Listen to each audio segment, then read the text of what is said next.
Good morning, library friends. It's Miss Laura here at Bartlesville Public Library for our weekly virtual story time. How is everyone today? You having a good morning? I hope so. Here we go. Hello, how are you? Hello, how are you? Hello, how are you? How are you today? All right. The first book I'm going to read today, my fellow library friend, Miss Melissa, found this book on the shelf yesterday, and she brought it to the desk to show us because she thought it reminded her of our other library friend, Kayla, Miss Kayla, who works on the reference side of the desk, and it really does remind us of Kayla. She's awesome. So Melissa found this book for us by Aaron Blabey. He is also the author of the Bad Guys kids graphic novels. Thelma the Unicorn.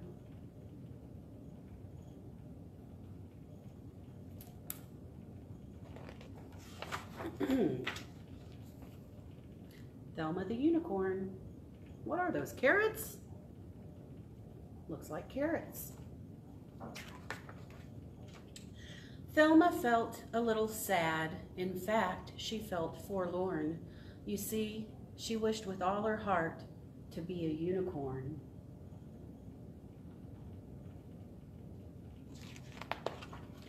Her best friend's name was Otis. He liked her quite a lot. He said, "You're perfect as you are." But Thelma said, "I'm not. I'm going to do something about that ring."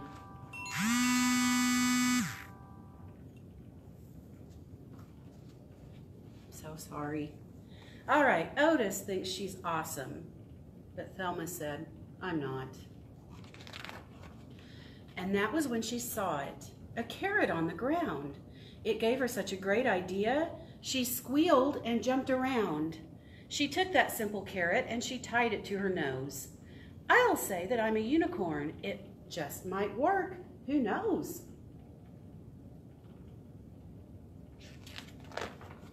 Well, as she did, a truck drove by. The driver rubbed his eyes. "Good grief, is that a unicorn?" he shrieked in great surprise. As Thelma watched the swerving truck, it very nearly hit her. Would you believe that truck was filled with nice pink paint and glitter? How serendipitous. Oh, Thelma looked amazing. She was a unicorn. "I'm special now," she cried out loud, and so a star was born.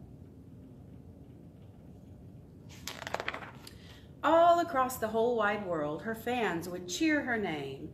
Thelma loved it every bit. The fame, the fame, the fame.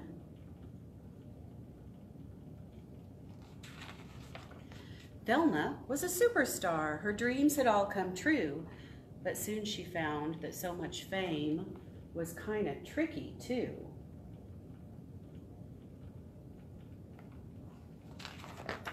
You see, her fans were mad for her. They'd scream and cry and laugh. They'd chase her everywhere she went to get her autograph. In fact, they'd chase her all day long. It never, ever stopped. They chased her while she exercised. They chased her while she shopped. "Please don't chase me anymore," she asked the screaming crowd. "We'll chase you all we want," they said. "We're fans, so it's allowed." And some were not her fans at all. No, some were really mean. And some just did the meanest things she'd really ever seen. You know what those signs say those people are holding up? "I don't like unicorns." I agree. So one dark night she felt quite sad, this famous little pony. She said, "I thought that I'd feel great, but all I feel is lonely."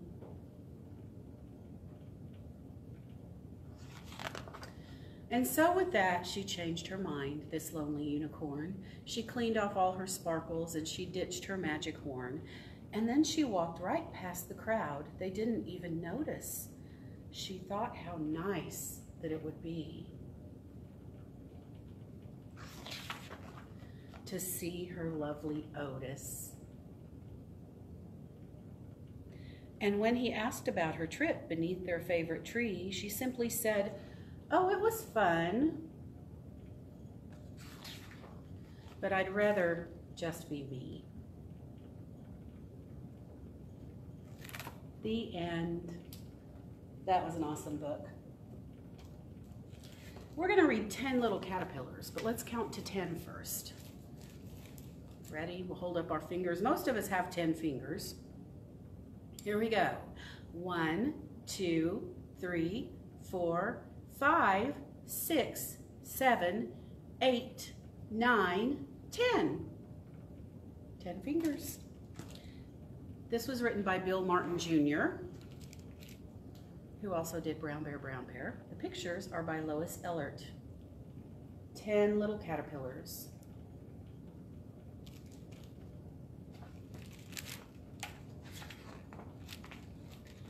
The first little caterpillar crawled into a bower. A bower is kind of an archway made of plants. See him? The second little caterpillar wiggled up a flower. The third little caterpillar climbed a cabbage head. Do you see it? The fourth little caterpillar found a melon bed.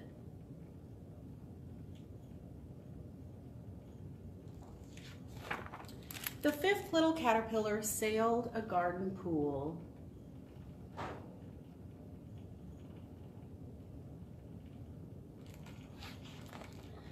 The sixth little caterpillar was carried off to school.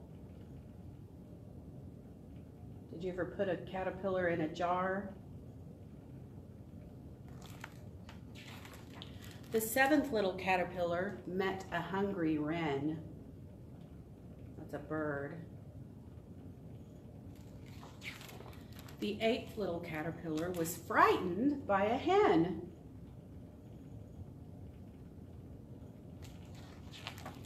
The ninth little caterpillar fell into the sea. Who did he see in the sea? And the 10th little caterpillar scaled an apple tree.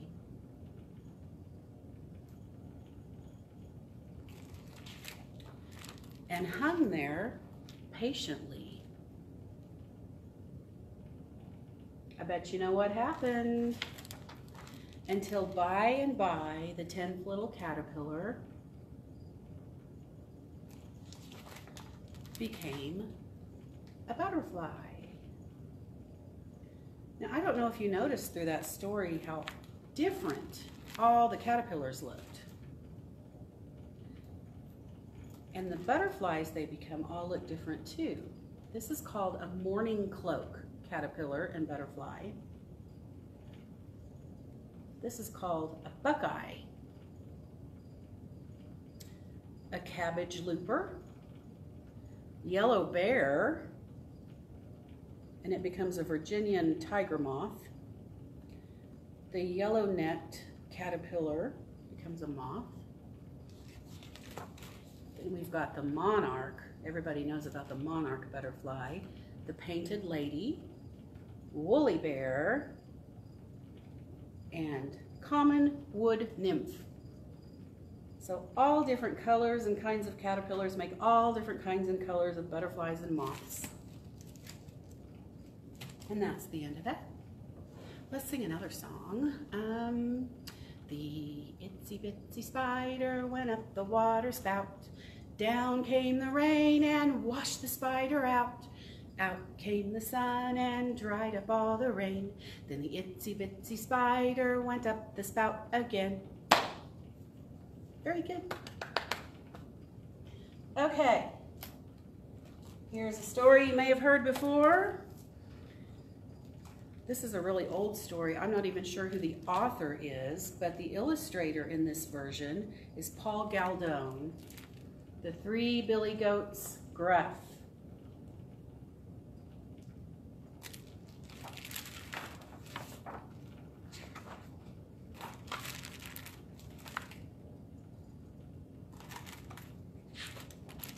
Once upon a time, there were 3 billy goats. They lived in a valley, and the name of all 3 billy goats was what? Gruff. There was very little grass in the valley, and the billy goats were hungry. They wanted to go up the hillside to a fine meadow full of grass and daisies where they could eat and eat and eat and get fat. But on the way up there was a bridge over a rushing river, and under the bridge lived a troll who was as mean as he was ugly.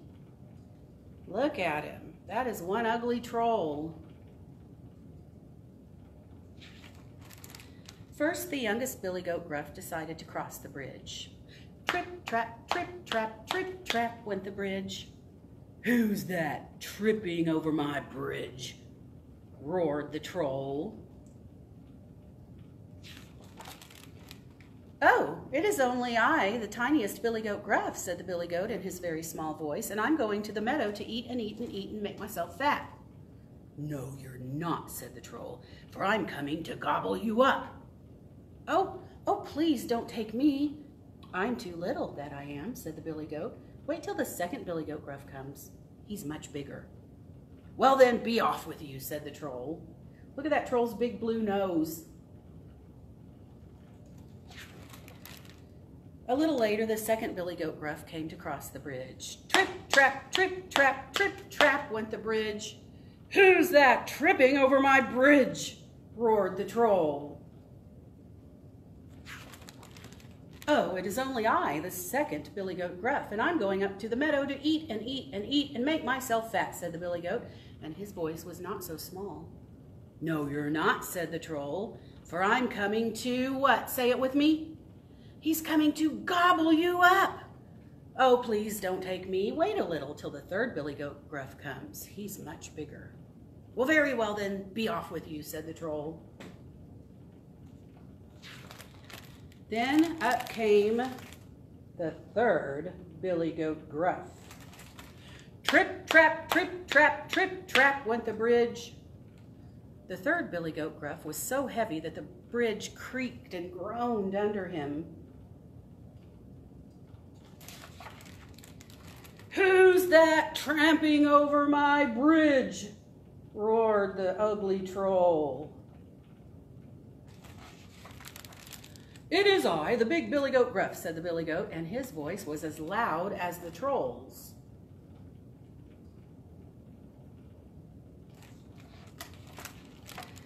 "Well, I'm coming to gobble you up," roared the troll.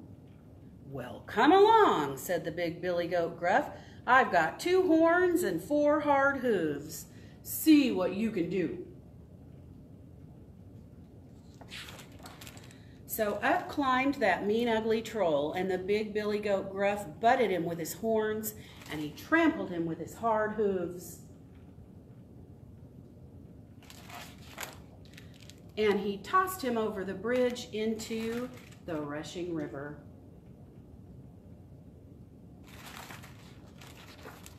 Then the big billy goat Gruff went up to the hillside to join his brothers.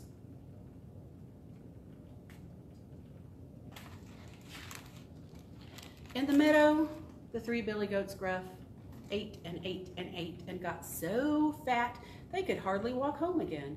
They are probably there yet. So snip, snap, snout, this tale is told out. The end. Let's sing Row, Row, Row Your Boat. Ready? We in our boat? We got our life jackets and floaties on. Here we go. Row, row, row your boat gently down the stream. Merrily, merrily, merrily, merrily, life is but a dream. Rock, rock, rock your boat gently down the stream. If you see a crocodile, don't forget to scream. Ah! Are you screaming? Row, row, row your boat quickly to the shore. If you see a lion, let me hear you roar. Lost my voice. Are you roaring? Roar! Row, row, row, row your boat gently down the stream. Wearily, wearily, wearily, wearily, snuggle up and dream. I'm awake. All right, one more book. So, unfortunately, we can't allow animals in the library unless they are service animals. This is about a girl who took animals to the library that were not service animals, by Eric A. Kimmel, pictures by Blanche Sims. I took my frog to the library.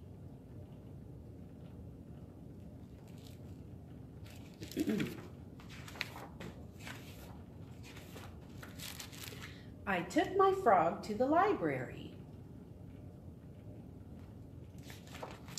but he jumped on the checkout desk and scared the librarian.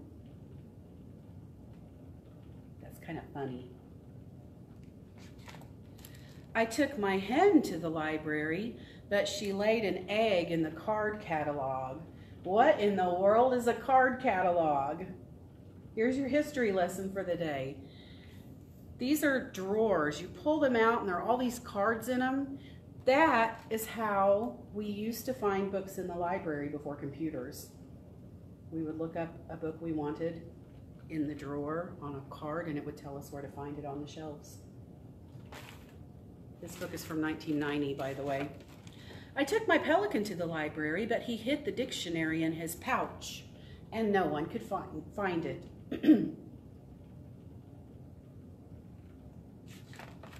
I took my python to the library, but she shed her skin all over the picture books.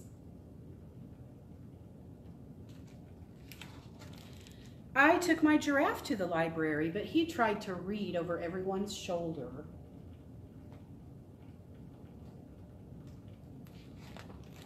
I took my hyena to the library, but he laughed so loud during story time that nobody could hear the story.